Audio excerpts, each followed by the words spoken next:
প্রিয় সুধী, প্রিয় শ্রোতা দর্শক মন্ডলী, আপনারা যে যেখান থেকে যে অবস্থায় দেখছেন দৈনিক আড্ডাবাজি 16, সকলকে শুভেচ্ছা, প্রীতি এবং ভালোবাসা। আজকের সাথে একজন অতিথি আছে, আমার নাম ইনাম, সৌরভ, একজন কবি, একজন গল্পকার, একজন প্রাবন্ধিক, একজন সুসাহিত্যিকই বলা যায়, একজন তরুণ সাহিত্যিক, সৌরভ বর্ধন। আজকে তার সাথে অনেক অনেক গল্প করব, প্রাণ খুলে কথা বলবো। আশা করছি আপনারা যে যেখান থেকে যুক্ত হচ্ছেন, আজকের আয়োজনের যে সম্মানিত অতিথি সৌরভ বর্ধন আছে, তার কাছে আপনাদের কোনো জানতে চাওয়া কিংবা প্রশ্ন থাকলে উন্মুক্তভাবে মন্তব্যে লিখে জানাবেন, আমি তুলে ধরবো আজকের অতিথির কাছে। তো যাই হোক, আমি আর কাল বিলম্ব করছি না। আপনারা যারা যুক্ত হয়েছেন অবশ্যই অতিথির কথা শুনবার জন্যই যুক্ত হয়েছেন।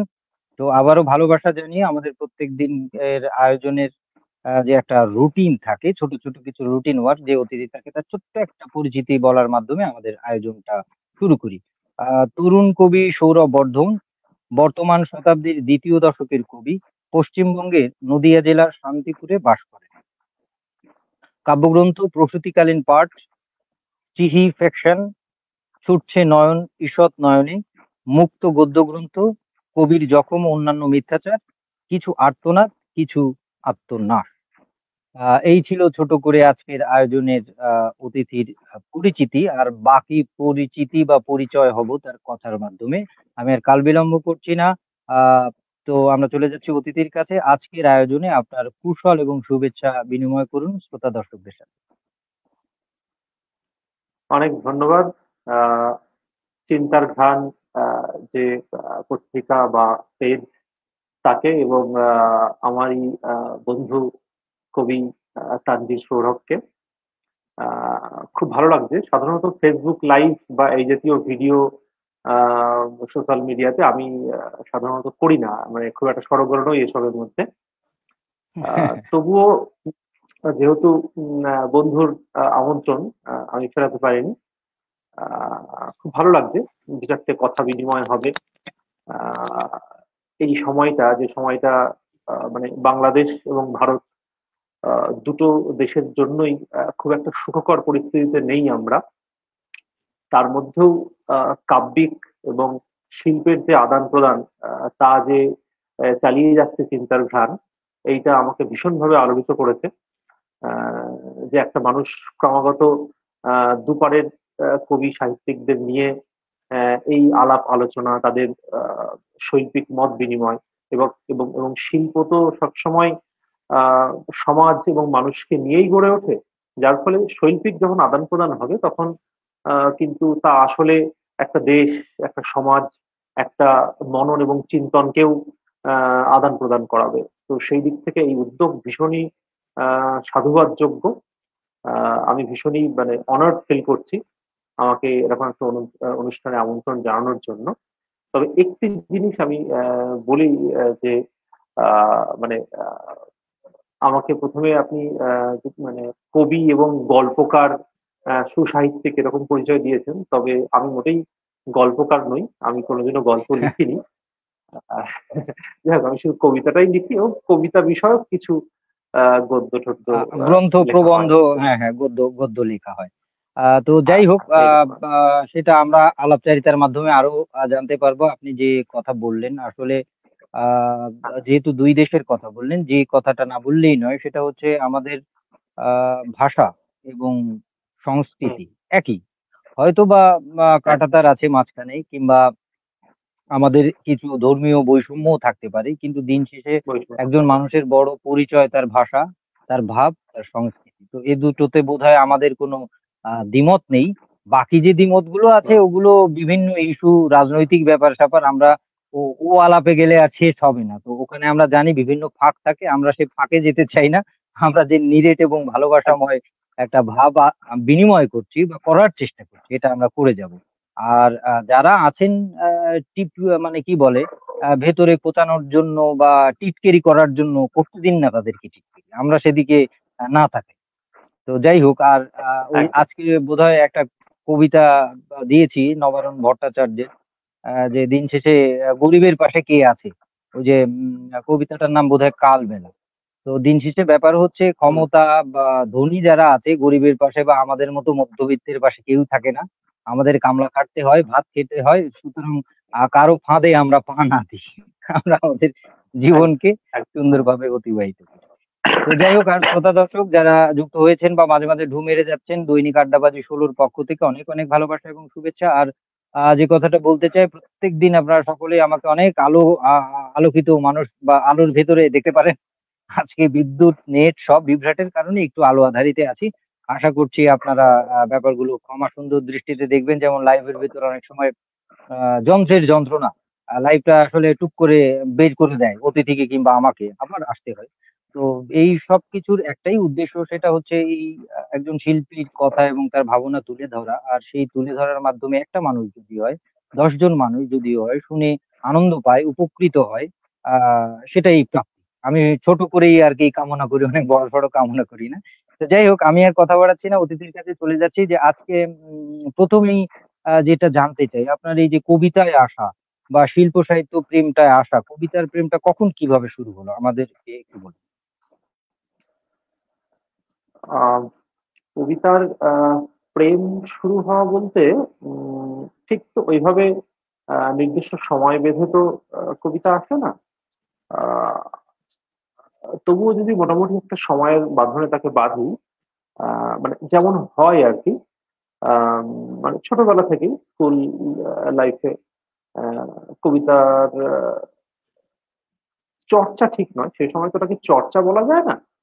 মানে আমার হুম, যতদূর মনে পড়ে, আমি তখন ক্লাস 7-এ পড়ি। আহ, আমি মানে হুম, প্রথম আমি যখন কবিতাটা লিখি আর কি, ক্লাস 7 তখন আমি। হুম, মানে হুম, হুম, তখন ওই এক ঝড়ের একটা আবহ নিয়ে কবিতা লিখেছিলাম। হুম, হুম, তো আচ্ছা। এরকম ছোটবেলায় অনেকেই লেখে আমরা। হ্যাঁ, আমি যখন এখন হ্যাঁ, আমি হ্যাঁ, বাচ্চাদেরকে যখন আমি পড়াই, তারাও মাঝে মধ্যে কবিতা লেখে। তো আমাকে দেখায় তারা। তো আজ সেটা দেখে আচ্ছা। আমার সেই সময়ের কথা মনে পড়ে, আমি যখন ছোটবেলায় লিখতাম। তো হুম, এরকম ভাবে চলতে থাকে। এই যে নিজের ডায়েরিতে ব্যক্তিগতভাবে লেখা বিভিন্ন কবিতা থাকে। তারপরে আস্তে আস্তে ওই কৈশোর অবস্থা থেকে যৌবনে পদার্পণ। এবার যৌবন মানেই সেখানে হুম, একটা প্রেমের ব্যাপার আসছে। এবার প্রেমের হ্যাঁ। জন্য কবিতা আরো উদ্বেল হয়ে ওঠে, আরো মানে উচ্চ গ্রামের কবিতা তখন লেখা হতে থাকে। হ্যাঁ, হ্যাঁ, তো এই সবগুলো খুবই হ্যাঁ, ব্যক্তিগত স্তরে ছিল। মানে আমি লিখছি, আমি পড়ছি, বা আমার দু একজন বন্ধু বান্ধব হয়তো পড়ছে, এইটুকুই।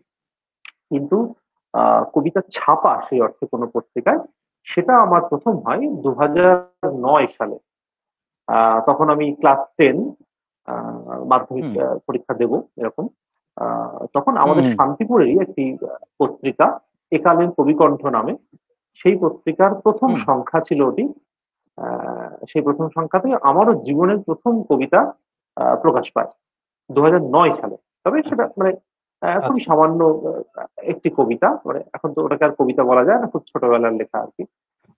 তো যাই হোক, তারপরে সিরিয়াস কবিতা চর্চা যদি আমার জিজ্ঞেস করেন আমাকে, সিরিয়াসলি কখন থেকে আমি কবিতা চর্চা করছি, সেটা হচ্ছে অ্যারাউন্ড ওই 2016, এরকম 2016-17 এই সময়টা থেকে আমি সিরিয়াসলি, মানে ওই যে কবিতা চর্চা করব বা কবি হব, হ্যাঁ, কবিতা লিখবো, হুম, হুম, এই ব্যাপারটা হুম, সিরিয়াসলি আমি নিয়ে হচ্ছি 2016-17 এই সময়টা থেকে।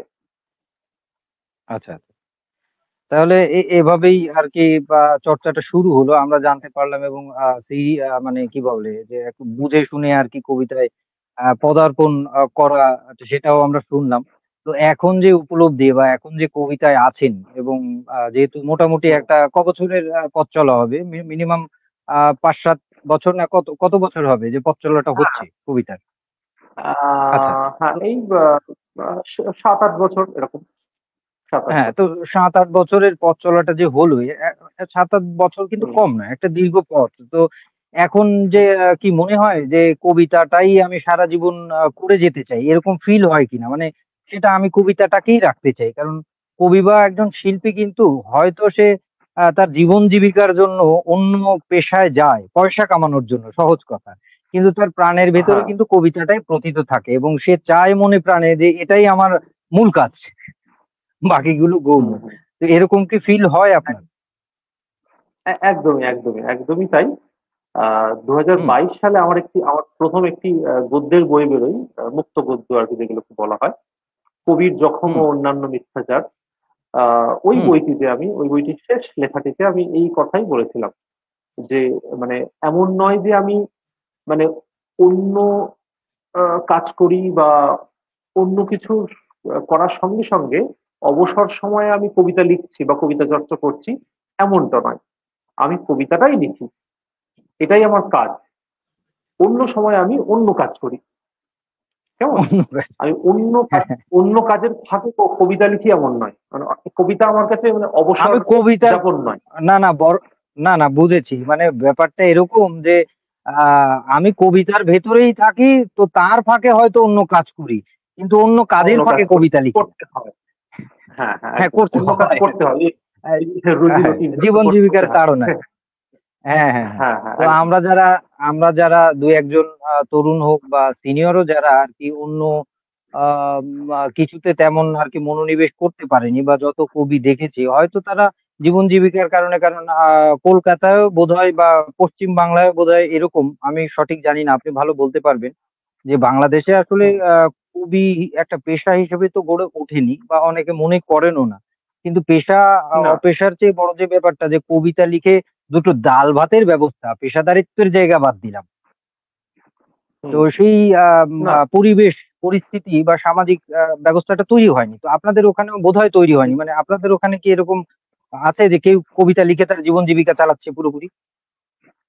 না, না, না। এইরকম এই সময়ে দাঁড়িয়ে এটা মানে নেক্সট টু ইম্পসিবল যাকে বলা যায় আরকি।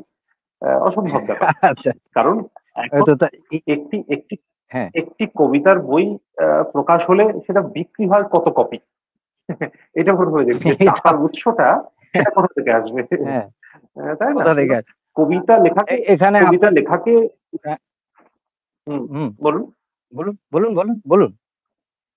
না, আমি বলছিলাম কবিতা লেখাকে পেশা হিসাবে নেওয়া এই সময়ে দাঁড়িয়ে মানে অসম্ভব। এটা যদি এই সময় না অনেকদিন আগে থেকেই মানে সেই মানিক হুম। বন্দ্যোপাধ্যায়ের কথা মনে করলেও তো আমরা সেই ধারণা কিছুটা পাই যেখানে উনি বলছেন যে হ্যাঁ, হ্যাঁ, শুধু ডাল আমি ভাতের আমি ব্যবস্থা চাইবো না করে যেন কেউ হ্যাঁ, সাহিত্য চর্চা করতে না আসে। সাহিত্য চর্চা করা হচ্ছে। হ্যাঁ। তো সে সাহিত্য বা উপন্যাস, গল্প এই ব্যাপারটাও যেমন তার চেয়েও তো খারাপ পরিস্থিতি কবিতার। হ্যাঁ? সুতরাং হ্যাঁ, হ্যাঁ, কবিতা লেখক হিসাবে পেশা আ নির্বাহ করা সম্ভব নয়। সম্ভব নয়। এটা আসলে খুবই দুরূহ একটা ব্যাপার হয়ে যায়। তো যাই হোক, আমরা মোটামুটি আপনার আ কুশল বিনিময় এবং ১ম আ জানতে চাওয়া থেকে কিছু জানতে পারলাম। এবার বোধহয় আপনার একটা কবিতা আমরা শুনতে পারি বা চাই। শ্রোতা হুম। দর্শকদেরকেও শোনাতে চাই। আচ্ছা, একটা কবিতা তাহলে পড়ি। হুম, হুম।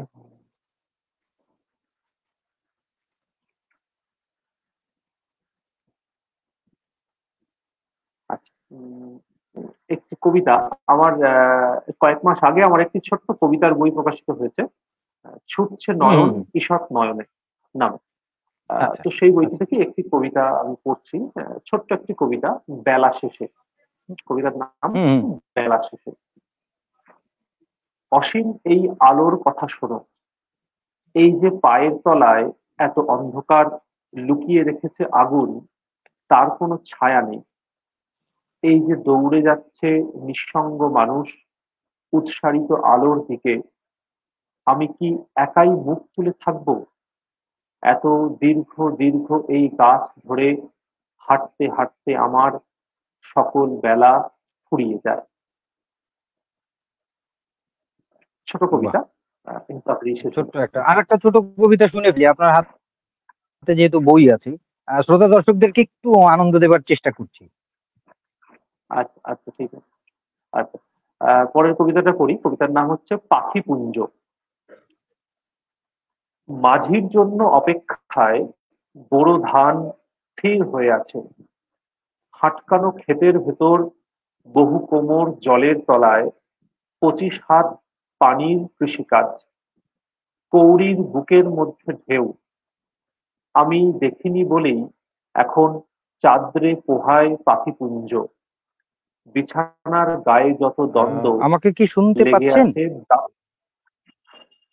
হ্যাঁ, পাচ্ছি। আ আমাকে শুনতে পাচ্ছেন? হ্যাঁ, পাচ্ছি, আমি পাচ্ছি। দুঃখিত শ্রোতা দর্শক মন্ডলী।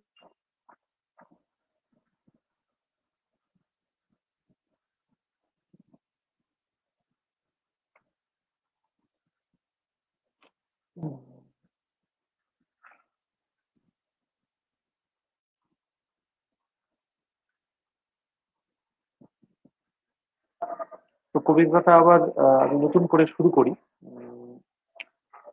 কবিতার নাম পাখিপুঞ্জ। মাঝির জন্য অপেক্ষায় বোরো ধান স্থির হয়ে আছে।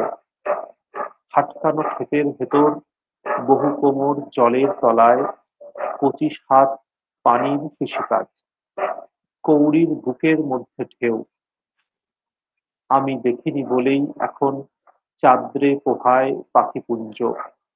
বিছানার গায়ে যত দ্বন্দ্ব লেগে আছে ব্রাহ্মী শাকে, অথচ একদিন নদী চূড়ান্ত নেমে আসবে দেহে, উড়ন্ত পাখির পা হয়ে পা গুটিয়ে রেখে প্রকাশ্যে। আচ্ছা, বাহ! আপনি আরো কি ফিরেছেন? আরো একটা। হ্যাঁ। হ্যাঁ, হ্যাঁ। শুনতে পেরেছি আমি সেই দিকে ব্রাহ্মী শাকের এই যে উপমা, আসলে ব্রাহ্মী হ্যাঁ। শাক এই প্রজন্মের অনেকে চেনে কিনা সেটাও একটা ব্যাপার। ঠিক আছে? এটা হ্যাঁ, ঠিক। আসলে তো একদম অপ্রচলিত হয়ে গেছে। তো যাই হোক, আমরা চমৎকার, চমৎকার দুটো কবিতা অলরেডি শুনে ফেললাম। শ্রোতা দর্শক দেখছি মাঝে, মাঝে ঢুক মেরে যাচ্ছে, অনেকেই আসছে যাচ্ছে। তো যাই হোক, লাইভ অনুষ্ঠানে এটা হয়।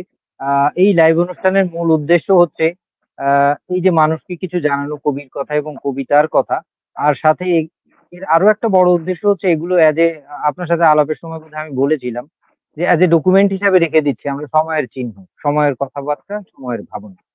তো যাই হোক, এ হুম। পর্যায়ে আর একটু জানতে চাই আপনার এই যে ছোট বা বড় যাই হোক একটা সাহিত্যে পথ চলা যে হলো, এই পথ চলতে গিয়ে মানে কোন ধরনের প্রতিবন্ধকতার সম্মুখীন কি হতে হয়েছে? যেকোনো ধরনের। আর এই যতটুকু পথ চললেন, এই পথ চলাতে কতটুকুই বা কি বা প্রাপ্তি হলো? মানে প্রতিবন্ধকতা বলতে কবিতা লেখার জন্য প্রতিবন্ধকতা, মানে কেউ কখনো আমাকে মানা করেনি কবিতা লিখতে। হ্যাঁ, বা কবিতা লিখবো বলে কেউ মারবে বলে তো এরকম হয়নি। মানে যে প্রতিবন্ধকতা যেটা আমি হয়েছে সেটা ব্যাপারটা আমি আরেকটু খোলসা করি, আপনার বলতে সুবিধা হবে। ব্যাপারটা হচ্ছে এরকম, পারিবারিক কিছু ঝামেলা থাকে, কিন্তু আমাদের দেশের পরিবার কিন্তু চায় না তার একজন সন্তান কবি হোক।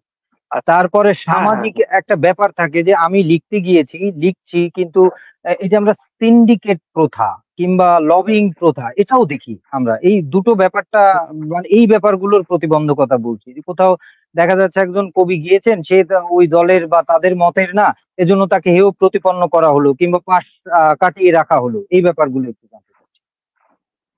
হ্যাঁ, না, পারিবারিক ভাবে যেটা হয়েছে, মানে ঠিকই বলেছেন, আমাদের বাবা মারা তো চায় না যে তার ছেলে মেয়ে কবিতা লিখুক, কবি হোক।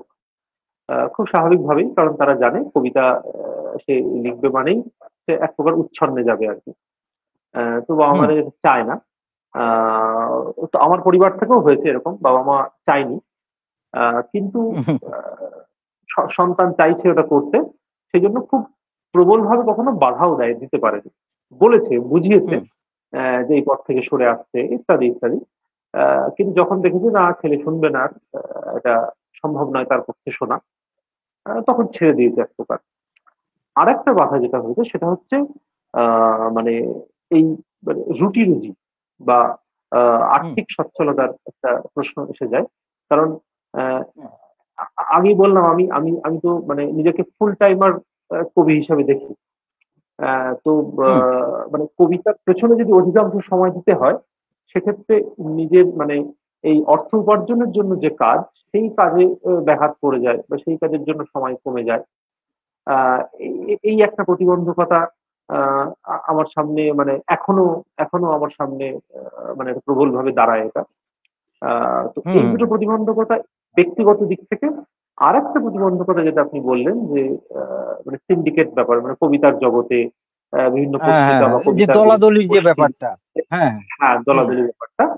এইবার আমার ক্ষেত্রে কি হয়েছে, আমি মানে আমার কবিতা লেখার শুরু থেকেই আমি এরকম কোনো দল বা গোষ্ঠী বা এরকম কোনো ভাবাদর্শের সঙ্গে কখনো মিলিত হইনি।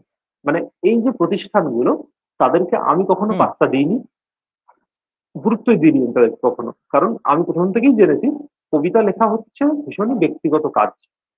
ব্যক্তি মানুষ যদি মানে কবিতায় প্রতিষ্ঠিত হতে না পারে, মানে আমার লেখা যদি আমার ঠিকঠাক না হয়, তাহলে আমার যে দল থাকুক, যে গোষ্ঠী থাকুক, যে পত্রিকা থাকুক, আমাকে কেউ মনে রাখবে না, কিছুতেই কেউ কিছু হবে বুঝবে না। না, কিছুতেই কিছু হবে না।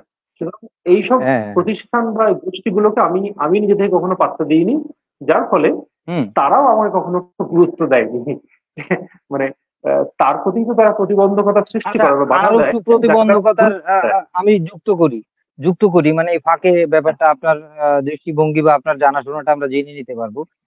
এই যে বই হ্যাঁ, বের করতে গেলে প্রকাশনীর যে ব্যাপারটা আসে, আমি ধরা ঠিক বলবো না, অনেক ক্ষেত্রে বারবার বলতে হয় কিংবা প্রকাশ করতে চায় না, কিংবা মানে প্রকাশনীর ব্যাপারটা একজন লেখক বা কবি কিভাবে করবে, বা প্রকাশকরা তো খুব যেচে যেচে তরুণ কবিদের প্রমোটও করতে চায় না। তারা হচ্ছে সেই ধরনের বই প্রকাশ করার চেষ্টা করে, সেটা যেকোনো বিষয়ের হোক।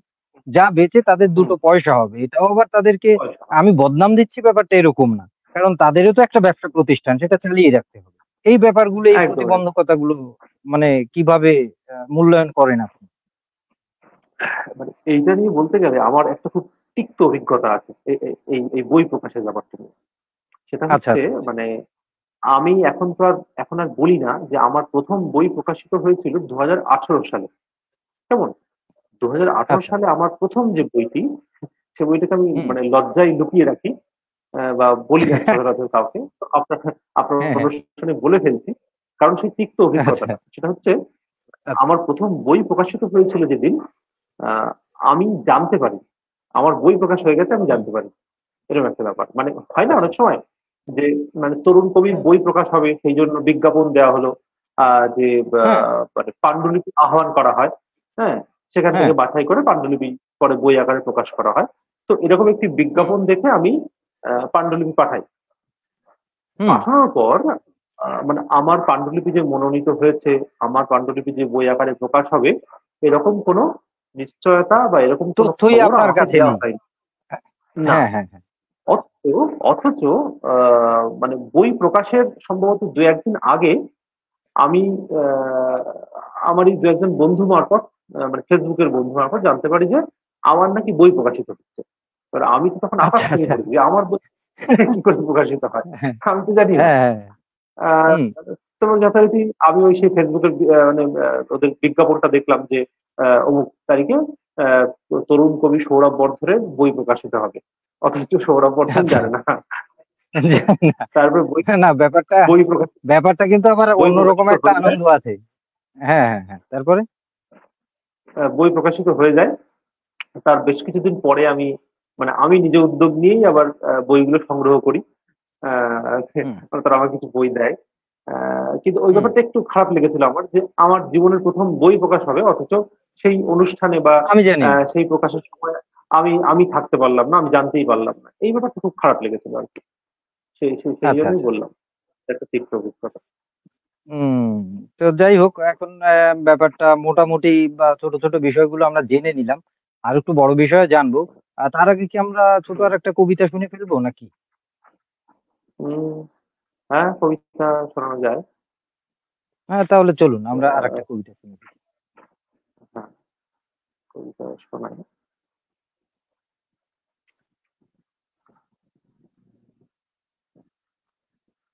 আচ্ছা, কবিতার নাম আ 'নিসর্গ ভয়'। একটু বড় হবে কবিতাটা, হ্যাঁ? হ্যাঁ, হ্যাঁ, হোক, হোক, অসুবিধা নেই। হোক। আ 'নিসর্গ ভয়'। ১ম যে পার্ট, এটা ১-২ করে লেখা আছে সিরিজ হিসেবে। হুম, হুম, হুম। দৃশ্য, শ্রাব্য, কথ্য তিনেরই অবাধ্য তুমি, আরাধ্য জীবারি। তোমার প্রতিটি মাতৃকা বর্ণে আমি প্রথিত জ্ঞান, আমি সমৃদ্ধ ভূমির ক্লিশে হয়ে যাওয়া পন্থা। আমার বাম হাত ভেসে গেছে কোলাহলে, অগ্নি, বায়ু, গাছ। ডান হাত ক্ষয়ে ক্ষয়ে মাথায় উঠেছে শ্রমণ, একটা ঘোর, শরীরের ভেতর নির্বাক ঘোরাফেরা যেন। 2, বিনীত আকাশে স্তনাগ্র চাঁদ ওঠা দেখি, গ্লানি আসে, ভাবি এই চত্বর তবুও ক্ষিতিতে ভরা, দেখি পৌরুষ, দেখি নবীন নারীর হাতেই সর্পির বদল আসে, উপগত প্রণয় সমেত ধিক্কারও। তবু কি কারণে বিচিত্র কান্নার খাপে তোমার খচ্চর দেহ জাল বাঁধে, সরল বিরহে বিলাপে। সেসব দৃশ্যেরই অনুসারী শিল্প আমি, নিশাচর দুর্বোধ্য বেঁচে থাকার অছিলায় সৎসঙ্গ রমণ করি, বিক্ষুব্ধ ডানার মতো ঝাপটাই, সমূহ আকাশে ওঠে স্তনাগ্র চাঁদ আর নিসর্গ ভয়। 3, সোদা মাটির তালের মতো নেতিয়ে যাওয়া পশু যে জাগাতে পারে আড়ালে, তার চৌখস নিবিড়তা আমাকে তাড়িত করে। আমি প্রচল থেকে মরুত এনে ধুয়ে দিই তার দেহ, নিসর্গের কাছে হই নতজানু। আমি স্বর্ণ মৃগের ক্লোনিং মানব, আমাকে বরাবর চেপেছি আমিও। আমিও আমার ভাতার খাকি, শৃঙ্গ জয়ের কশেরুকা, প্রতি প্রশ্নে প্রশ্নে বিদগ্ধ হয়ে দাঁড়িয়ে আছি, শ্রবণ ঘ্রাণহীন বিস্ফারিত স্বপ্নে। 4, এই মহাপুণ্যের ক্যাথোডে নিসর্গ যেন এক বা একাধিক দেহের আহার, যার আলোকিত বমন পদ্ধতি আমাদের মুগ্ধ করে। তারপরও আদরে আদরে সারা রাত আরোগ্য আর জড়া এসে ভর করে ধমনী শিরায়। মুখ তুলে দেখি অবিকল পাহাড়ে যেমন, সাগরে যেমন, অরণ্যে যেমন হয়, ঠিক সেরকম বিসর্গ রাগে জুড়ে যায় মানুষের একটানা সফলতার নুড়ি ক্ষয়। যেন উর্বর মৃত্যু ও প্রকৃতির মাতালে ধ্যানস্থ পোকারা গুটি গুটি হাঁটে আর নম্র হয়, দেহভার তুলে দেয় বাতাসে আর হালকা হয়। 5, এটাই শেষ। লঘিষ্ঠ আকারে আমার প্রকাশ আমার ক্লান্তি আরো শুক্রের সঙ্গম নিশ্চিত করে। সৌর গন্ধে প্রকাশিত হয় গ্রহদের ছায়াপথ, প্রকাশিত হয় মানুষের উন্মত্ত সাপ। অথচ নৈতিক নশ্বরতা, আমি ক্লিন্ন পাথরের মতো উন্মাদ, যেদিকে সেদিকে প্রলাপের ভেক ধরে ধাইতে পারি। বেঁচে থাকা যদি এতটাই লোভনীয় হয়, তবে এই নিসর্গ ভয় দূর করো দয়াময়, আমার এই বক জন্মের পালিত মস্তক ছিন্ন করো, জারি করো প্রকৃতির নামে পরমাণু কেন্দ্রের বরাভয়। ধন্যবাদ। বাহ! বাহ! আমরা চমৎকার, চমৎকার কিছু কবিতা শুনে ফেললাম বোধহয়। আ শ্রোতা দর্শকরা আরো ভালো আ বলতে পারবেন। তো যাই হোক শ্রোতা দর্শক মণ্ডলী আপনারা যে যেখান থেকে যে অবস্থায় দেখছেন দৈনিক আড্ডাবাজি ১৬ সকলকে অনেক, অনেক শুভেচ্ছা, প্রীতি এবং আ অঢেল ভালোবাসা রইলো। অতিথি হিসেবে আজকে দৈনিক আড্ডাবাজিতে এসেছেন কবি সৌরভ বর্মন। দেখছি তন্ময় তন্ময় লিখেছেন দেখছি দাদা অনেক ধন্যবাদ। তো যাই হোক আমরা বোধহয় আরেকটু আলাপচারিতায় যাই। আলাপচারিতায় একটু রাত গভীর হচ্ছে, একটু গভীর আলাপে যাই। কবিতা নিয়ে। কবিতা নিয়ে যে ব্যাপারটা যে কবিতায় রিয়ালিস্টিক ও অ্যাবস্ট্রাক্ট নিয়ে আপনার ভাবনা কিরকম বা আপনার মূল্যায়ন কি এবং কোন ফর্মটা নিয়ে কাজ করতে বেশি কমফোর্ট ফিল করেন? হ্যাঁ, বা কোনটা রিয়ালিস্টিক না অ্যাবস্ট্রাক্ট, এই ব্যাপারটা একটু গোলমেলে আর কি। মানে কবিতা। তারপর আমরা বইয়ের ভাষা আমি বলি বইয়ের ভাষা থেকে আরকি যেমন আমরা দেখতে পাই যে আর্টের দুটো ফর্ম বলা আছে যে আ আ মানে কি বলে art for art and art for যে ব্যাপারগুলো আছে আর্ট সেই ফর জায়গা আর্টস থেকে এর, প্রশ্নগুলো করে। আর্ট ফর হ্যাঁ, আর্ট হিউম্যান। হ্যাঁ। হুম, হুম। মানে তো আমার আমার আমার যে ধারণা বা আমার মতে কবিতা অ্যাবস্ট্রাক্টই হয়। মানে ধরুন কবিতা তো একটা শিল্প, একটা আর্ট। তো হুম, মানে দেখবেন নেচার যেটা, নেচারের মানে ন্যাচারাল, ন্যাচারাল শব্দটার অপোজিট শব্দ হচ্ছে আর্টিফিশিয়াল। অর্থাৎ এই হুম। নেচার, নেচারের ঠিক অপোজিট হচ্ছে আর্ট। আর্ট কখনোই প্রাকৃতিক নয়, ন্যাচারাল নয়। নেচার থেকে আমরা মানে যারা শিল্প সৃষ্টি করেন তারা হচ্ছে সংগ্রহ করছি বা একটা আবিষ্কার করছি। অনুপ্রেরণা পাচ্ছেন, বা সেখান থেকে রসদ সংগ্রহ করছেন। কিন্তু করে হুম তিনি যেটা মানে প্রেজেন্ট করছেন অন্যের সামনে, সেটা কিন্তু কৃত্রিম একটা জিনিস। তো সেদিক থেকে হুম হুম কবিতাও হুম। তাই।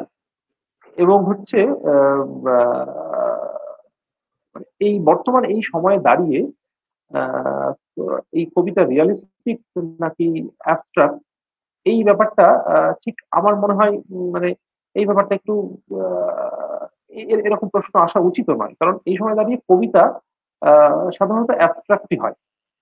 রিয়েলিস্টিক কবিতা বলতে হয়তো সেই কবিতাগুলোকেই বলা হয় যেগুলো মানুষের জীবনকে মানে বৃহত্তর মানুষের জীবন, মানে ব্যষ্টিগত মানুষ যেটাকে আমরা তো একটা সমষ্টি আর হচ্ছে ব্যষ্টি। তো মানে ব্যষ্টি থেকে উত্তরণ হয়ে যখন সমষ্টিকে একটা কবিতার মধ্যে ধরা হচ্ছে, কোন সমাজকে ধরা হচ্ছে, হ্যাঁ, অনেক সময় বলা হয় না কবিতাকে সমাজের দর্পণ বলা হয়, এইরকম ব্যাপারটা যখন হয় তখন হয়তো সেই রিয়ালিস্টিক ব্যাপারটা আসে, যে কবিতার মধ্যে একটা গল্প বলার ধরন, হ্যাঁ, সেইটাকে হয়তো রিয়ালিস্টিক বলা যায় অনেক ক্ষেত্রে। কিন্তু আমার মনে হয় মানে কবিতা অ্যাবস্ট্রাক্ট। এবং মানে আমি তো অন্তত তাতেই বিশ্বাস করি এবং আমি সেরকম ভাবেই লেখারও চেষ্টা করি।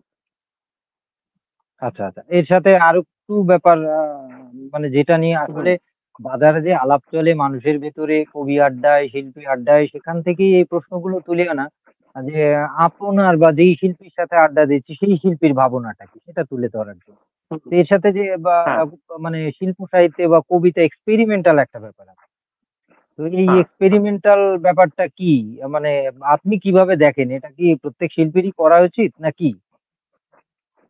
একদম প্রত্যেক শিল্পীরই এক্সপেরিমেন্ট করা উচিত। না হলে তো শিল্প সেই গতে বাঁধা একটা নিয়মেই চলতে থাকবে। যদি সে তার আর্ট ফর্মটাকে নিয়ে পরীক্ষা নিরীক্ষা না করে, সেটা যদি ঝুঁকির মধ্যে না ফেলে, তাহলে তো তার শিল্প চর্চা করার কোনো মানে হয় না।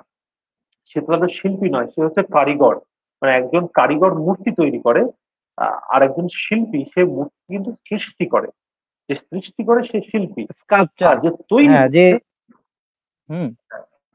যে স্কাল্পটর, সে কিন্তু স্কাল্পচারটা তৈরি মানে সৃষ্টি করে সে। আর একটা ঠাকুরের মূর্তি বা একটা মডেল, হ্যাঁ, সেটাকে কিন্তু ছাঁচে দিয়ে একজন কারিগর করে ফেলতে পারে, তাই না? তো কারিগর আর শিল্পীর মধ্যে হুম। কিন্তু ফারাক আছে। এবার কবি যদি তার কবিতা নিয়ে পরীক্ষা নিরীক্ষা না করে, তার কবিতাকে যদি মানে এক্সপেরিমেন্টের মধ্যে এনে ঝুঁকিতে না ফেলে, যে কবিতা হবে কি হবে না, এই যে দোলাচল, এর মধ্যে যদি না ফেলে এনে, তাহলে কিন্তু তার কবিতার উত্তরণ হবে না। মানে এটা আমি বলছি মানে বিজ্ঞের মতন শোনাচ্ছে। মানে আমার তো সেই জ্ঞান নেই। মানে না না। আমি ব্যক্তিগতভাবে যেটা মনে করি আর কি, বা যে কবিতা বিশ্বাস নিয়ে আমি চলি আর কি, তাতে পরীক্ষা নিরীক্ষা হ্যাঁ, মানে অবশ্যই অতীব পরীক্ষা নিরীক্ষা জরুরি, করতেই হবে। আবশ্যক। হ্যাঁ, অতীব জরুরি। আবশ্যক। মানে না, কবিতা না করলে কবিতা মানে না লেখা উচিত। না, না লিখলে তাও ভালো। কিন্তু লিখলে আপনাকে পরীক্ষা নিরীক্ষা করতেই হ্যাঁ, হবে। পরীক্ষা নিরীক্ষা করেই এগোতে হবে। কারণ করতে হবে। আমি যদি কবিতাটাকে আপডেট আপডেট করতে না পারি, তাহলে তো আর হুম। লেখার মনে হয় না। আমার থেকে তো রবীন্দ্রনাথ অনেক ভালো লিখেছেন। হ্যাঁ, তা লোকে হুম। রবীন্দ্রনাথ পড়বে, জীবনানন্দ দাশ পড়বে, বা জয় গোস্বামী পড়বে। তা আমার কবিতা কেন পড়তে যাবে? আমি যদি তাদের থেকে কিছু আলাদা হুম। লিখতে না পারি, তাহলে আমারটা কেন পড়বে লোকে? তাই না? কেন বলবো? আমি এটা মনে করি আর কি। আচ্ছা আচ্ছা আচ্ছা, না এই ব্যাপারটাও মোটামুটি খোলসা হলো। এখন এই সাথে আর একটু ব্যাপার, আমরা প্রথমে বলেছিলাম যে প্রতিবন্ধকতায় দেখা যায় যে একজন কবির কবিতা লিখে ঠিক পেট চলে না, সেজন্য অন্য পেশায় যেতে হয়। তো এখন এই কবিতাটা আমাদের যে সমাজ ব্যবস্থা বা আপনার ওখানে যে হুম। সমাজ ব্যবস্থা, এই সমাজ ব্যবস্থায় আসলে কি পেশায় রূপান্তর করা সম্ভব? কি কি করলে এটা সম্ভব হবে বা হবে না? এটা একটু, বা নাকি কখনোই কোনোদিনই হবে না? কোনোদিনও হবে না এটা তো বলতে পারবো না। কারণ মানে কবিদের সবাই ভবিষ্যৎ দ্রষ্টা বলে। কিন্তু ব্যাপারটা তো অনেক সময় সেরকম নয়। এখন না, ভবিষ্যতে কি হবে সেটা আমি জানি না। তবে বর্তমান সময়ে দাঁড়িয়ে সেটা তো সম্ভব নয়। এবং সেইগুলো করার সেটা আমরা জন্য যে, দেখছি। যে উদ্যোগ নেওয়া প্রয়োজন বলে হুম, মনে করা হয়, সেইগুলো ধরুন যারা বিভিন্ন সংগঠন করেন, কবিতা হুম। কেন্দ্রিক সংগঠন, তারা এই ব্যাপারগুলো, এই ইনিশিয়েটিভ গুলো যদি তারা নেন, তাহলে সুবিধা হবে। কারণ একজন কবির পক্ষে মানে আহ, পত্রিকা করা, সংগঠন করা, বই বিক্রি করা, এত কিছু করা আবার লেখা। সম্ভব না। মানে ধরুন হ্যাঁ, আবার সম্ভব। লেখা, মানে ধরুন জীবনানন্দ দাশকে যদি পত্রিকা করতে হতো, সংকলন করতে হতো, বই বিক্রি করতে হতো, বইয়ের প্রচার তাহলে সে করতে হতো, কবিতাটা লিখবে তা- কখন?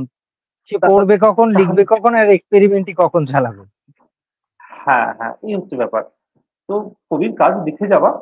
এবার অবশ্যই বর্তমান এই সময়ে দাঁড়িয়ে বিপণন, বইয়ের বিপণন তো একটা ব্যাপার। সেখানে শুধুমাত্র প্রকাশকের উপর দায়িত্বটা চাপিয়ে দেওয়া উচিত নয়। কারণ আহ, শুধু প্রকাশক প্রচার করলেই যে বই হু হু করে বিক্রি হয়ে যাবে এমন নয়।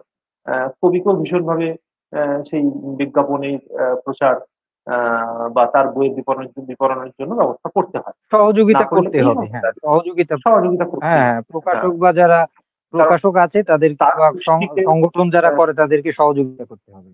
সহযোগিতা করতে হবে। কারণ কবিও হচ্ছে এই তো সংগঠনের একটা হুম, পার্ট, তাকে হ্যাঁ, হ্যাঁ, সহযোগিতা করতেই হবে।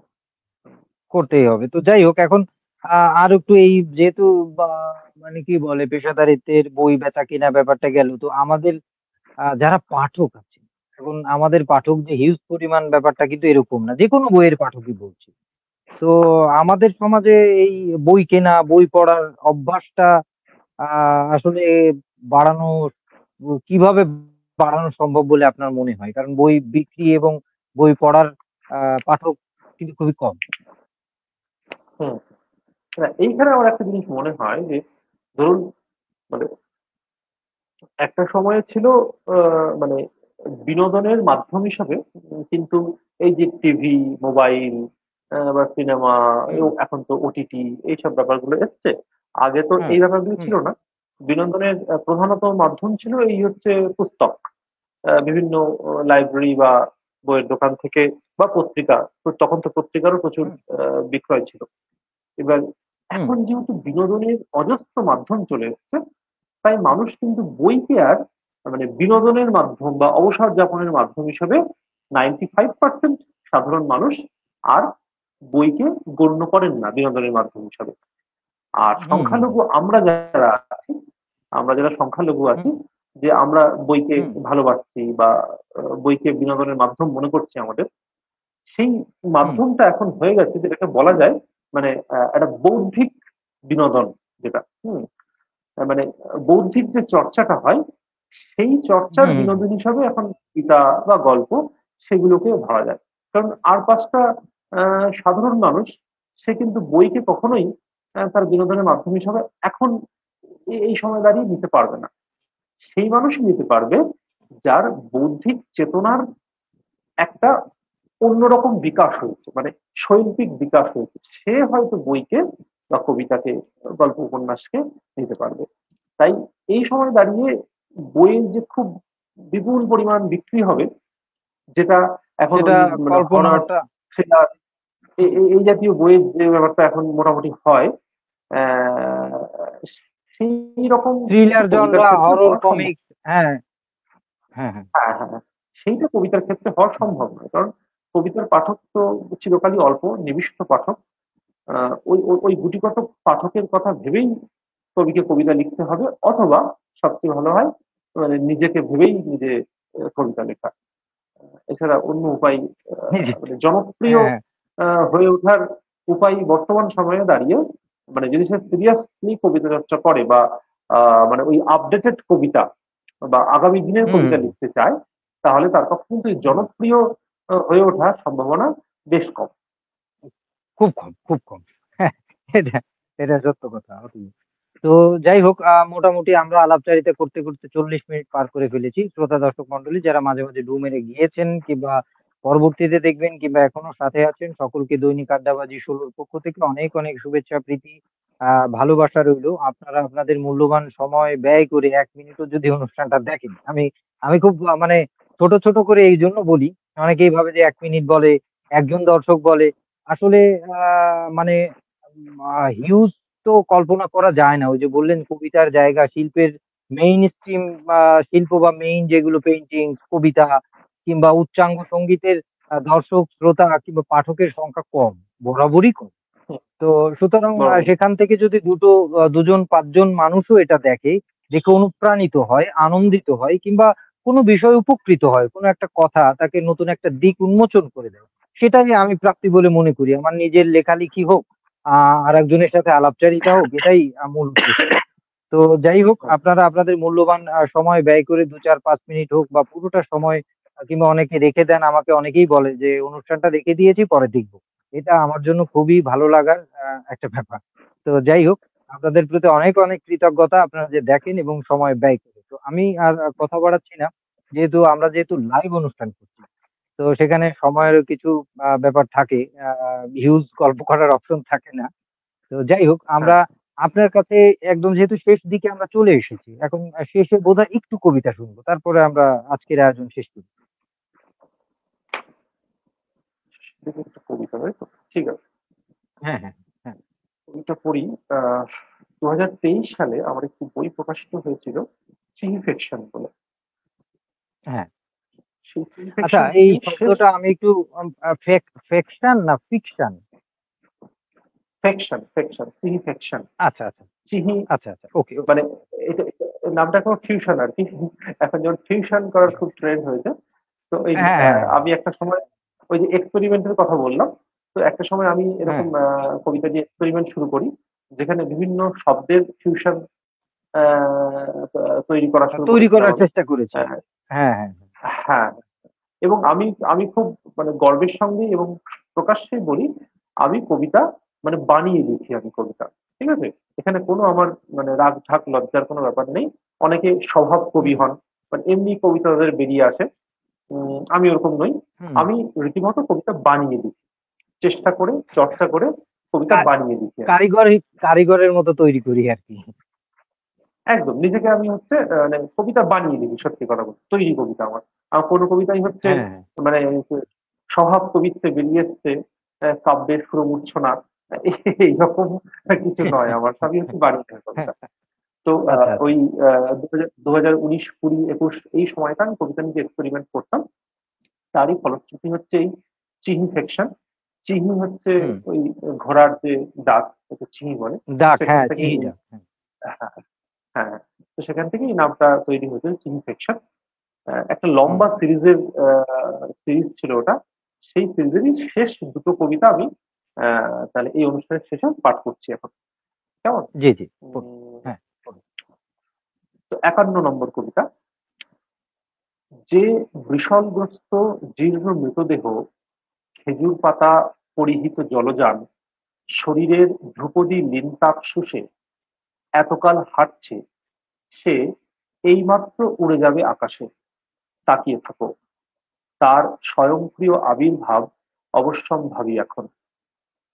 বাষ্পহীন আকাশের কক্ষচ্যুত সমুদ্রে বিকলাঙ্গ শাবকের কাছে অভিজ্ঞতা নিয়ে ফিরে এসো। তোমাকে দেব হাতের তালুর মতো সহজ অন্ধকার। ভেবে দেখো, এই অন্ধকার অঙ্গীকার থেকে কত দূরে।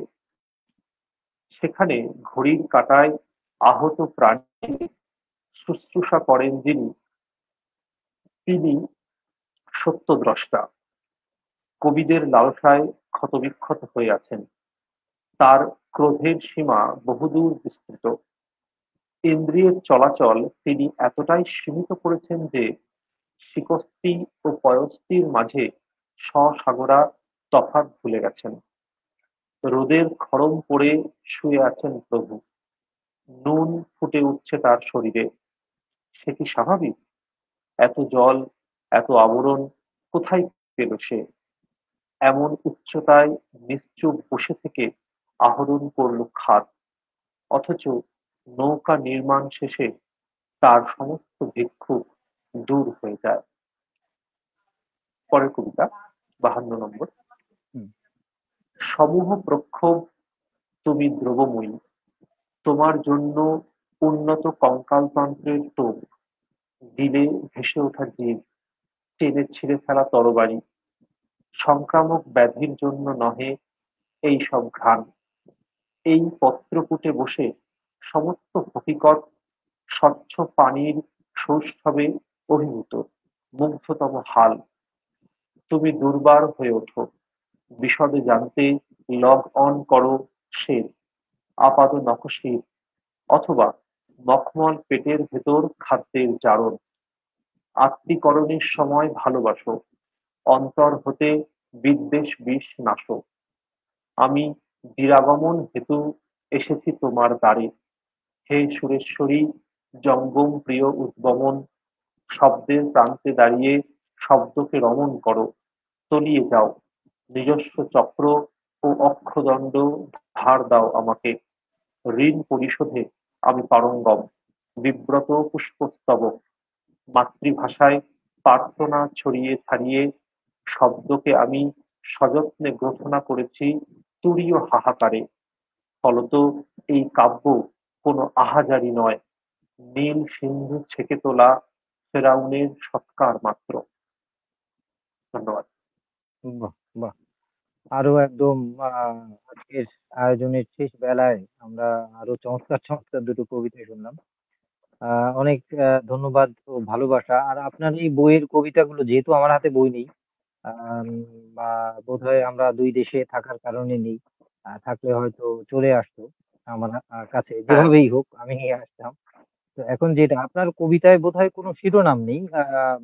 সেটা বোধহয় কি বলে আমাদের বিনয় মজুমদারের যে বই 'ফিরে এসো চাকার মতো' ১, ২, ৩, ৪ এরকম করে করা নাকি? হ্যাঁ, হ্যাঁ, হ্যাঁ, আমার বেশিরভাগই ওই রকম সিরিজ টাইপের কবিতা। আচ্ছা, আচ্ছা, আচ্ছা। ওকে।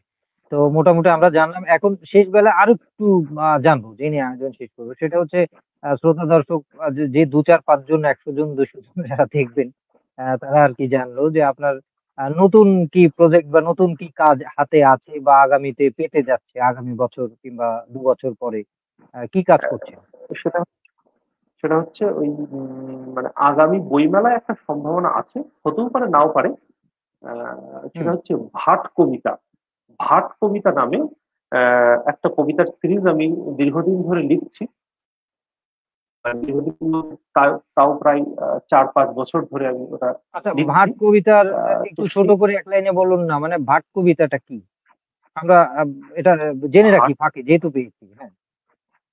হ্যাঁ, মানে ভাট বলতে মানে ভাট যেভাবে শব্দটাকে আমরা ইউজ করি আর কি, মানে একটা অ্যাবসার্ড হুম, জিনিস।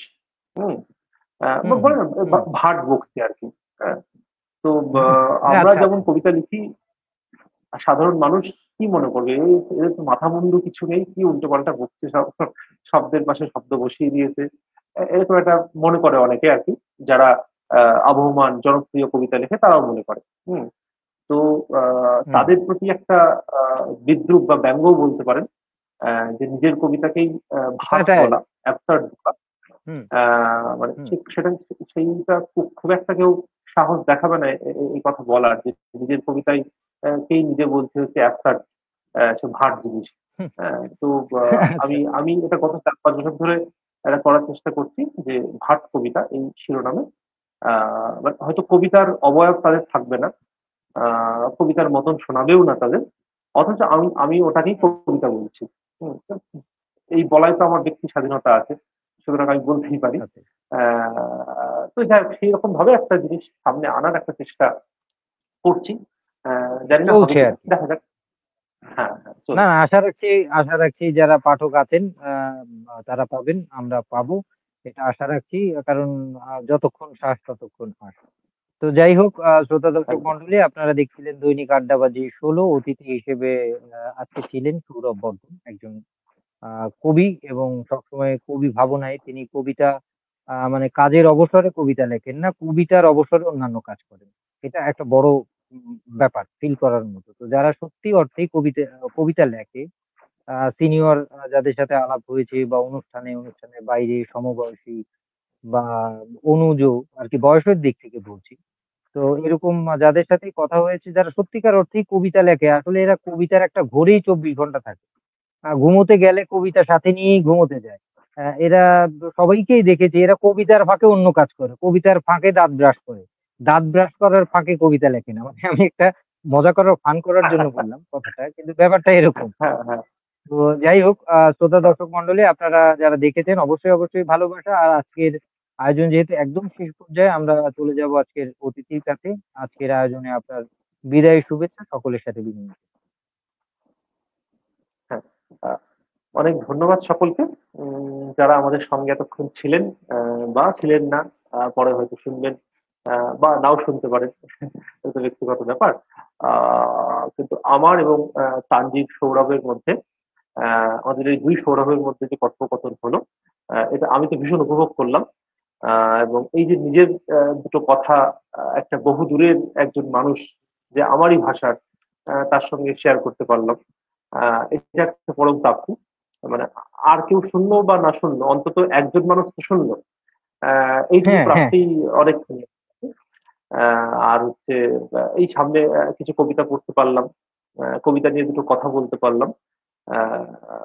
এইটুকু যারা শুনবেন, হয়তো কেউ সেভাবে উপকৃত হবেন না, কিন্তু একটা একটা একটা আবহ, একটা অনুভব হয়তো তাদের মধ্যেও হতে পারে কবিতা নিয়ে। একটা অনুরণন তো সেইটুকু তৈরি হতে প্রাপ্তি। পারে। হ্যাঁ, হ্যাঁ, হ্যাঁ। একটা একটা একটা অনুরণন, ঠিক বলছে, একটা অনুরণন অনুরণন যদি তৈরি হয় তাদের মধ্যে, সেটাই তো যথেষ্ট না?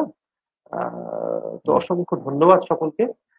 এবং চিন্তার ঘ্রাণ যে পেজটি ক্রমাগত প্রতিদিন বেশ আহ, পুরনো এবং নতুন, এই ব্যাপারটা আমার খুব ভালো লেগেছে যে আপনি নতুনদের কবিতা যেমন প্রকাশ করছেন, তেমন আমাদের রুদ্র শহীদুল্লাহ বা নবরণ ভট্টাচার্য বা মলয় রায়চৌধুরী বা এইসব যারা আমাদের পুরোনো অগ্রজ দিনের যারা আছে যাদের তাদেরকেও। হ্যাঁ, যারা আমাদের, তাদের কবিতা প্রকাশ করছেন, এইটাও খুব ভালো লাগছে আমাদের। কারণ সবসময় যে নতুন কবিতা প্রকাশ হবে এরকম তো নয়, কারণ পুরোনো কবিতাকেও তো আমাদের রোমন্থন করতে হবে, সেগুলো বারংবার হ্যাঁ, পড়তে হবে। তাদেরকেও তো খুব বাঁচিয়ে ভালো রাখতে লাগছে। হবে, মানুষের সামনে নিয়ে আসতে হবে। একদম, একদম, একদম, একদম। তো এই ব্যাপারটা খুব ভালো লেগেছে আমার। আর এই আপনার প্রতিদিনের যে আড্ডাবাজি, সেটাও খুব ভালো লাগছে। আপনার আড্ডাবাজি দর্শক এবং চিন্তার ভানের যারা পাঠক আছেন, প্রত্যেককে অসংখ্য ধন্যবাদ, ভালোবাসা। সকলে ভালো থাকবেন। অনেক অনেক ধন্যবাদ, কৃতজ্ঞতা আপনার। খুব ব্যস্ততার ভেতরে আমি যতদূর যোগাযোগ করে জানি আর কি আপনার সাথে, আগে পরেও তো কথা হয়েছে, আপনি খুবই ব্যস্ত থাকেন। হ্যাঁ, ব্যক্তিগত জীবন এবং অন্যান্য কাজ নিয়ে থাকতে হয় আসলে। সংসার জীবনে বেঁচে থাকতে থাকতে হয়। হলে অনেক ধরনের ভনিতা আমাদের করতে হয়। বেঁচে থাকার জন্য অনেক একদম। অনেক ভনিতা করতে হয়, তার জন্য খুবই ব্যস্ত থাকতে হয়। আমি আর কি ভালো ভাষায় বললাম, আরো কাঁচা বাংলায় বলা হ্যাঁ, যায়, হ্যাঁ, সেটা না যাই। তো সেই সব ভনিতা করায় আসলেই ব্যস্ত থাকতে হয় কোনো না কোনো। যেমন আজকে আমাদের টাইমটা আমরা মেলাতে পারিনি বোঝার ভুলের কারণে। আমি নিজেই নিজে আমি ভুলে গিয়েছিলাম, আমি দৌড়ে গিয়েছি, মানে অন্য একটা কাজে আটকে গিয়েছি। তো এরকম হয়, হুম, হুম, তারপরও যে দিন শেষে আমরা কবিতার কাছে ফিরি, এটা একটা কি বলে, ওই যে জীবনানন্দ দাশের বিখ্যাত কবিতা বনলতা সেনের দ্বিতীয় পংক্তির বোধহয় শেষ চরণটা এরকম, যে পাখির নীড়ের মতো চোখ তার, বনলতা সেন। এই যে তিনি ঘর বাড়ি অন্যান্য কোনো শব্দ না ব্যবহার করে তিনি ব্যবহার করলেন নীড়। নীড় মানে হচ্ছে পাখির বাসা, একটা আশ্রয়। ঠিক আছে? তো সেই নীড়টা আশ্রয়ের জন্য তিনি ব্যবহার করেছেন। তো আমরা যারা আর কি কবিতা পাগল বা নেশার মতো বা এর ঘোরে সবসময় থাকি, তো আমাদের শেষ আশ্রয় স্থল হচ্ছে কবিতা। তো তার কাছে ফিরি। তো আশা করছি আপনারা যে যেখানে আছেন, দেখছেন, থাকছেন, অবশ্যই সুন্দর এবং সত্যের সাথে থাকবেন। সুন্দর আর সত্য ছাড়া আমাদের উপায় নেই। শেষ পর্যন্ত এ দুটো মাধুর্য, সত্যিকারের সৌন্দর্য এবং সত্য ছাড়া আর কিছুই থাকে না। তো যাই হোক, আমি আর কথা বাড়াচ্ছি না। আপনাদের সাথে পরবর্তী নতুন আড্ডাবাজিতে, নতুন পর্বে, নতুন কোনো অতিথি নিয়ে আপনাদের সাথে আড্ডা হবে, কথা হবে, গল্প হবে। সেই পর্যন্ত যে যেখানে যে অবস্থায় আছেন ভালো থাকবেন, সুস্থ থাকবেন। আজকের মতো বিদায় নিচ্ছি। শুভরাত্রি। শুভ